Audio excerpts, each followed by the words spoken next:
Assalamualaikum warahmatullahi wabarakatuh. Halo, selamat pagi para peserta MPLS Daring 2020 SMA Negeri 1 Surade.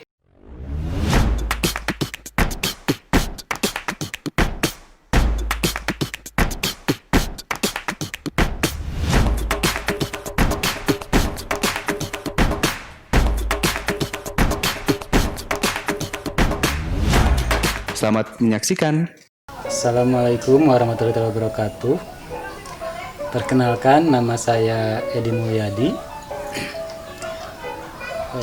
pendidik di SMAN 1 Surade. Pada kesempatan kali ini saya dipaksa untuk menyampaikan materi tentang kewirausahaan.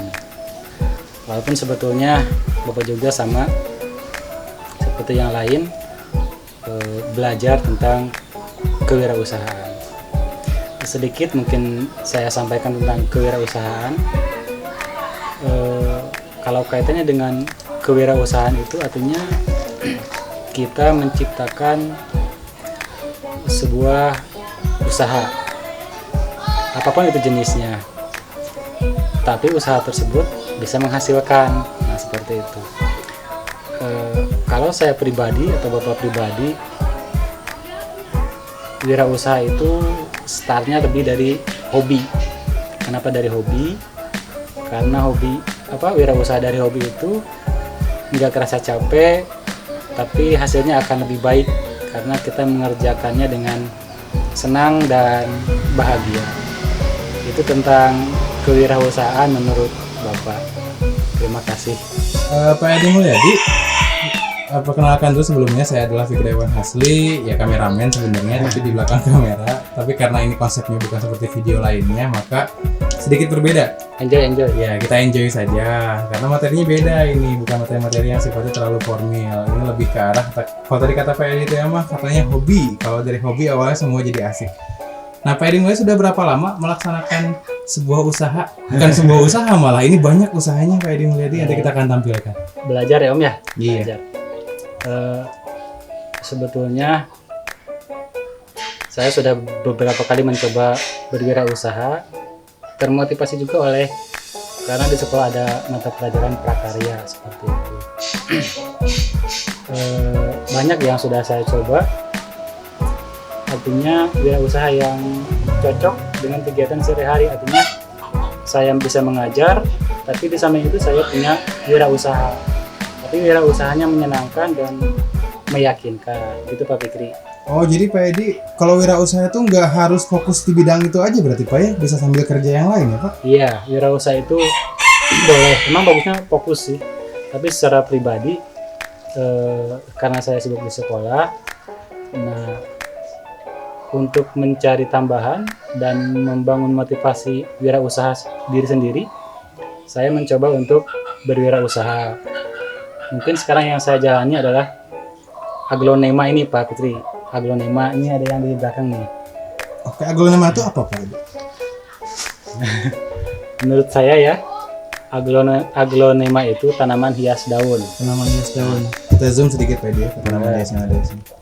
Ini nih Pak Fitri nih. Pak Edi sampelnya ya Pak. Ini rinjani, jenisnya rinjani.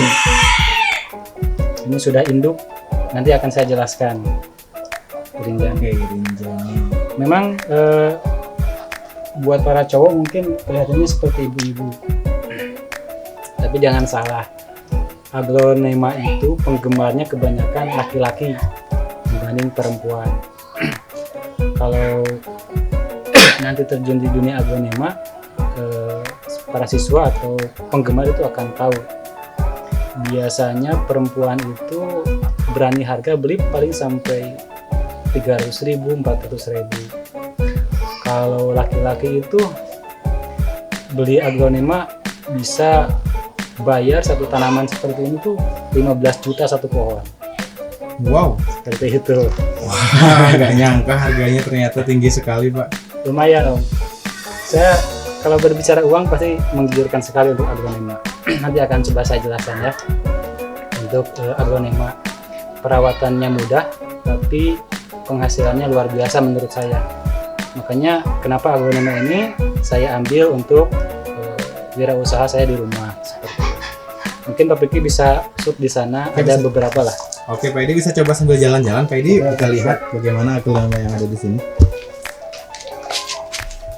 Dari mana dulu Pak Fikri? Dari yang indukan dulu, Pak. Atau gini aja ya. Gimana, Pak Edi? Ini tentang apa? Kandangnya. Oke, Coba lihat siap. ke atas. Oke, kita lihat dulu. Ini anak-anak kandangnya beda dengan yang biasanya. Nah ini yang hitam, ini disebutnya paranet. Paranet itu untuk melindungi dari cahaya sinar matahari langsung. Jadi kalau ada sinar matahari yang lewatnya itu 70%. Jadi ini bisa menyerap 70% cahaya matahari. Kalau tidak pakai paranet itu akan gosong ke daun. Seperti itu. Itu untuk aglonema dari kandangnya. Kemudian apalagi Pak Fikri? Oke, ini menarik saya, Pak Edi. Ada tumbuhan yang disimpan di atas, ada juga tumbuhan yang disimpan di pinggir yang masih kecil-kecil. Ya ini. Ya, itu gimana konsepnya, Pak Edi? Ini Saya sebetulnya jelaskan. sama. Yang ini dengan ini sama, cuman saya pisah. Sebelah sini adalah indukan, yang sebelah sini Pak Fikri. Nah ini indukan. Ini anakannya. Terus tembus ke sana ada ke belakang. Wah, mantap sekali, Nah, Pak Edi, itu. ternyata. Yang ini koleksi, masuk koleksi. Sini, Sini. sini. Pak Edi ternyata. Nah ini koleksi. Kalau ingin saya sebutkan harganya nih, Ya, boleh Pak Edi coba. ini 1 jutaan. Wow, Ini 1 juta. 1 juta rupiah. Ini 1.700.000 700. karena bawa anak. Oh iya. Iya, anak nih. Nah, aglonema keuntungannya itu dari sini, dari anak. Ini kalau induknya 700, anaknya bisa 300.000. Ini ada 4 kali 3 12, berarti 1.200.000. Wah, sungguh mantap Keuntungan sekali. dari aglonema. Mantap sekali harganya, Pak. Macam-macam Pak Peki. Nah, ini 1,5 juta. Ini Kresna Konon. Terus Macam-macam. Kalau saya sebutkan ada ratusan. Ada Jenis ratusan ya? jenis. Ya. Oh, Ini tricolor bisa nyampe 3 juta. 3 juta, 4 juta bisa nyampe. Itu untuk tricolor. jadi semua yang ada di sini puluhan juta, Pak ya, atau belasan juta minimal, Pak ya dia. Iya, ini bisa nyampe puluhan juta. Itu yang tadi yang Rinjani itu 3 juta cepat. 3 juta cepat lakunya, Pak. Iya, cepat. Mantap sekali ternyata. Kalau untuk bibit ini bagaimana, Pak? Nah, untuk bibit ini Diperjualbelikan tidak, Pak Edi? diperjualbelikan kalau tanamannya sehat. Kalau yang kurang sehat saya nggak berani jual karena resikonya rentan.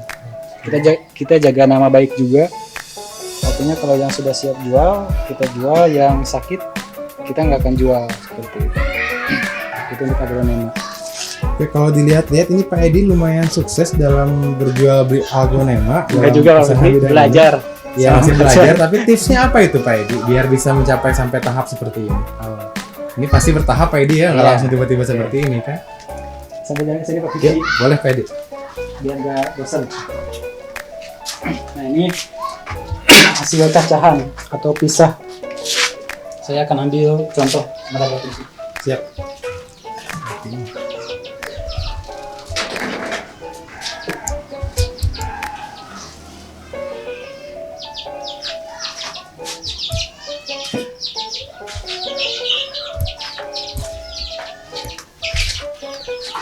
Bisa dilihat Pak Fikri. Oke, Pak Edi.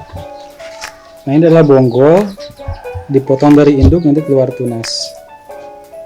Ini jenisnya Kresna. Ya kalau dijual ini 150.000 cepat. Wah. Ini anakan segini. Ini kena hujan. Baru ukuran segitu Pak, udah Rp60.000. Iya. Wah, Seperti itu. Lumayan ternyata. Lumayan lah kalau mau Mbak. Kuncinya apa tadi Pak Fikri bertanya? Kalau menurut saya, kalau ingin berwirausaha itu kuncinya adalah keberanian. Jadi kalau kita cuma konsep saja itu nggak akan terlaksana. Jadi berani mengambil resiko. Kita harus berani mengambil resiko. Mau rugi mau enggak, kita coba dulu. seperti tanaman hias ini, alhamdulillah. Nah, kayak ini Pak Fikri yang tadi ya. Ini siap kirim nih. Ini siap kirim. Tapi belum saya kirim. Baru di packing. Waktu tinggal berangkatkan ya Pak? Karena tadi pagi nggak kekejar waktu ke sekolah. Oke. Paling besok lah dikirim. Ada 1, 2, 3, 4, 5, 6, 7. Yang lainnya sudah berangkat. Dikirim kemana itu Pak? Kalau yang ini ke Sukabumi, kalau ini ke Malang. Ke Malang. Ke Malang. Itu gimana pemasarannya Pak? Bisa sampai seperti itu? Nah, untuk pemasaran nih. Untuk pemasaran, karena sekarang berbasis online, kita atau kalian peserta didik boleh coba di grup Facebook, itu banyak sekali tentang aglonema, banyak sekali. Gabung saja di grup Facebook aglonema dan bisa cek apa yang saya katakan tadi betul atau enggak.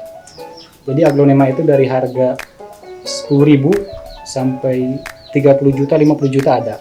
Bahkan ada yang sampai 1,5 miliar. Itu untuk aglonema. Besar sekali Pak itu nominal uang. Nah gitu. Itu untuk aglonema. Ini kelihatan mirip, padahal ini jenisnya beda-beda. Nah ini Golden Love, ini Kresna, itu Suksong. Biasanya perempuan suka yang warna merah. Dan ini juga udah pada booking Pak Fikri. Udah di booking semua ini Pak? Booking. Wah mantap sekali. Ada tiga penjual yang minta, tapi belum saya lepas.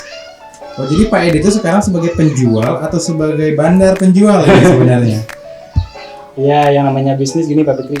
Kalau menurut saya, kalau saya pribadi ada yang saya taniin, kalau enggak kita bisa ngambil dari teman, kemudian kita besarkan di sini.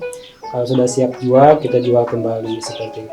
Tapi yang jelas apa yang kita jual itu harus apa?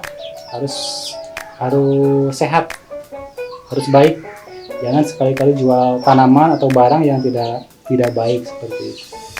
Usahakan kalau dalam wirausaha kita menjaga nama baik, kemudian menjaga kualitas barang kita jual. Jangan sampai tanaman sakit, barang rusak atau cacat kita jual seperti itu. Kesana Pak Fikri boleh dilihat. Ya boleh Pak, ambil jalan-jalan. Bukan pamer ya, tapi ini untuk contoh saja. Iya Pak. Ini sebagai motivasi untuk anak-anak agar mau memulai. Nah kesana Pak Fikri. Itu tadi masih ada lah seperti itu, tambahan-tambahan. Wah mantap sekali Pak Edi Mulyadi. Ayo kita kembali lah. Ya, Pak Edi. Ini berapa lama Pak Edi sampai tahapan seperti ini? Ini saya 1 tahun. 1 tahun berarti prosesnya. Berarti tidak sebentar Pak ya, tidak ada yang instan ya Pak? Enggak. Harus ada proses. Jadi awalnya dengan hobi hingga akhirnya benar-benar menjadi usaha, itu hal yang paling menakjubkan ya Pak ya. Amin. Nah Pak Edi, saya juga mendengar ada suara ayam. Bagaimana kalau kita lihat? Ini ayamnya beda suaranya Pak, soalnya nggak seperti ayam biasanya. Boleh dilihat teman-teman? Ini udah dulu nih. Udah dulu. Ya udah kita pindah ke sana. Oke, kita langsung ke yang kedua. Jadi Pak Edi itu anak-anak sekalian usahanya tidak hanya satu. Kenapa? Karena begitulah guru wirausaha. Ternyata hebat untuk bisa berusaha yang lain. Nah, sudah lihat. Ayam kafe Pak Fikri. Sekarang lagi rame. Ini jenisnya big. Kandangnya kotor belum dibersihkan. Ini kandang ayam terbersih yang pernah saya lihat Pak Edi. Biasanya kandang ayam tidak seperti ini. Oke, ayam kafe ternyata. Harganya berapa Pak Fikri ini? Gimana Pak? Berapa itu harganya Pak? 1.500.000. 1.500.000 1 ekor Pak? Wah, padahal kalau saya sebagai bukan pecinta ayam, kalau digoreng nggak cukup Pak itu buat semalam satu keluarga. Oh ternyata. Cuma benar tuh. Oh ada yang lagi bertelur itu. Mau jelaskan? Jelaskan sedikit Pak Edi mengenai usaha ayam ini. Ayam. Harusnya aglonema itu lebih jauh. Ini sebenarnya baru juga nih. Jadi kalau pulang dari sekolah capek, saya larinya kalau nggak ke tanaman, ke ayam kafe. Saya ambil satu nih.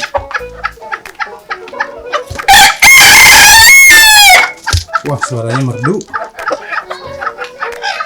Ini ayam kakeknya medium. Medium. Kakinya harus besar.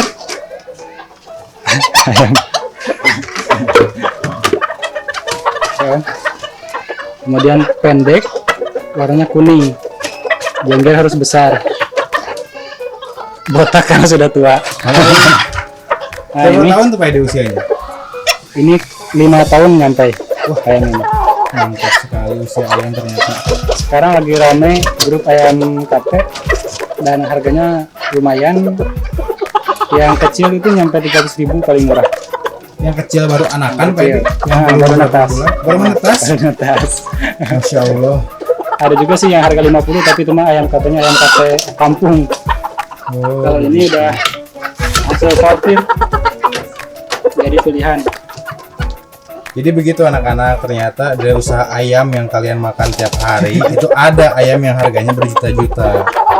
Tidak seperti ayam biasa. Tahu nggak? Tapi Tri, Bagaimana Pak Edi?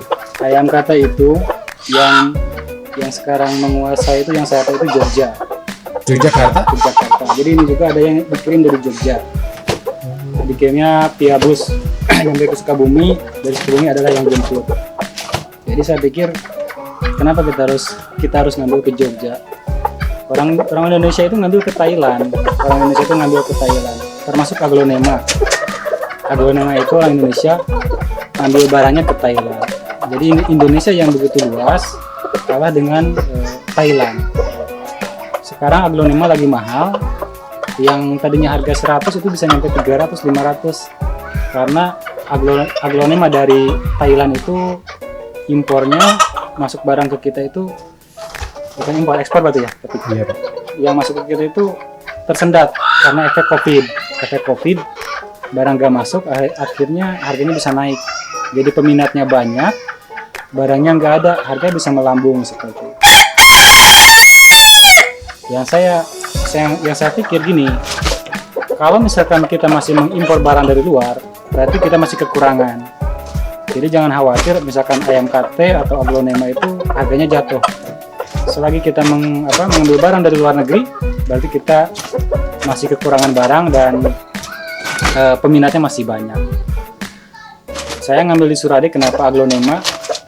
Mungkin bisa kita cek di Surade bisa dihitung, atau mungkin nggak ada yang budidaya aglonema. Jadi kita bisa lihat 10 tahun, 20 tahun ke depan aglonema itu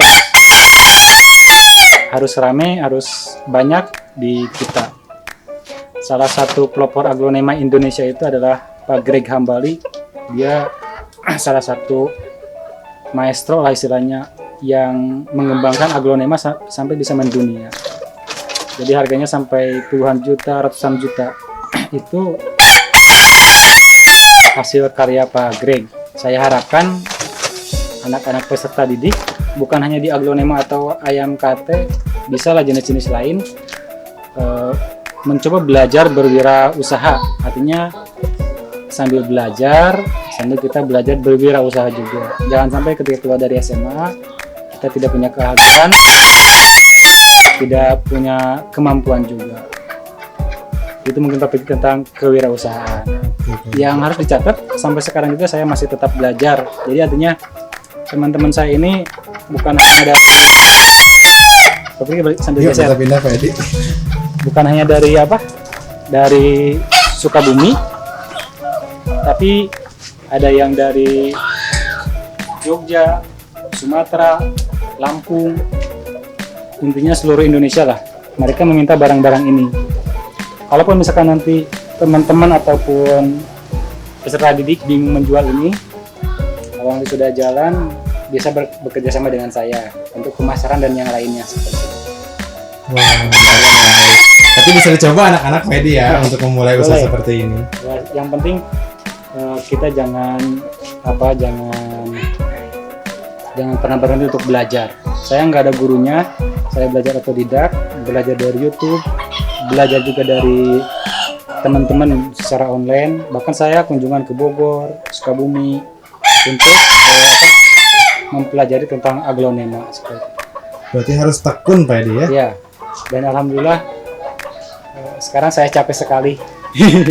Pertama bekerja di sekolah, yang kedua harus banyak yang nge-WA, nge-inbox untuk meminta barang dikirim. Termasuk tadi pagi Pak Fikri, saya sudah kirim transaksi mungkin di atas 5 juta untuk aglonema. Baru hari ini ya? Di hari ini Pak? Hari ini. Satu hari saja? Satu hari. Insya Allah. Bahkan tadi banyak yang nge-WA pas waktu di sekolah. belum saya balas-balas, belum saya buka karena saking pusingnya banyak yang minta. Berarti memang kalau usaha diawali dengan tekun dan juga dengan hobi dan ditekuni dengan baik juga hasilnya tidak mengecewakan Pak Edi ya. Iya, insya Allah seperti itu. Nah itu tentang aduan Pak Fitri. Ada yang ditanyakan lagi? Untuk sementara mungkin karena Pak Edi lelah. Pak Edi itu anak-anak kalau mau tahu kemarin baru pulang dari Sukabumi habis urusan sekolah. Kemudian dari pagi langsung ke sekolah. Sekarang langsung rekaman. Maka dari itu mungkin biar beliau istirahat saja ya. Karena udah cukup panjang juga videonya Pak Edi ya. Terima kasih Pak Fitri. Jadi kan penutup sedikit Pak. Oke. Kata-kata Titip dari saya, jangan pernah berhenti belajar, jangan pernah malas, terus bekerja keras, berinovasi, pantang menyerah. Kalau dalam wirausaha itu harus berani, jangan hanya membuat konsep tapi tidak dilaksanakan. Masalah rugi itu tidak jadi hitungan, karena saya yakin ketika kita dilahirkan kita tidak bawa apa-apa. Jadi jangan takut uang rugi sekian. Tapi dalam hal tertentu kita harus punya perhitungan, jangan sampai asal belanja, asal wirausaha seperti itu. Yang paling penting, kalau kita nggak punya keahlian tertentu, setara aja dari hobi. Nah ini nih, tanaman hias ini ada di mata pelajaran prakarya kelas 11. Seperti itu. Nanti yang kelas 11 mungkin bisa belajar tentang tanaman hias. Salah satunya adalah aglonema. Kenapa ada di mata pelajaran? Mungkin pemerintah menganalisa salah satu peluang yang terbaik diantaranya adalah tanaman hias, banyak yang membutuhkan. Itu aja Pak Putu. Oke baik, terima kasih banyak Pak Edi. Ya sama-sama. Itu aja untuk hari ini.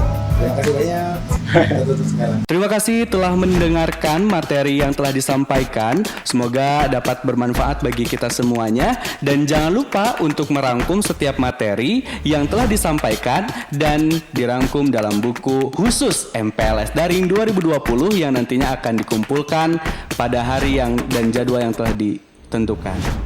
Dan pesan dari kami, tetap stay at home, jaga jarak, dan cuci tangan dimanapun Anda berada. Terima kasih.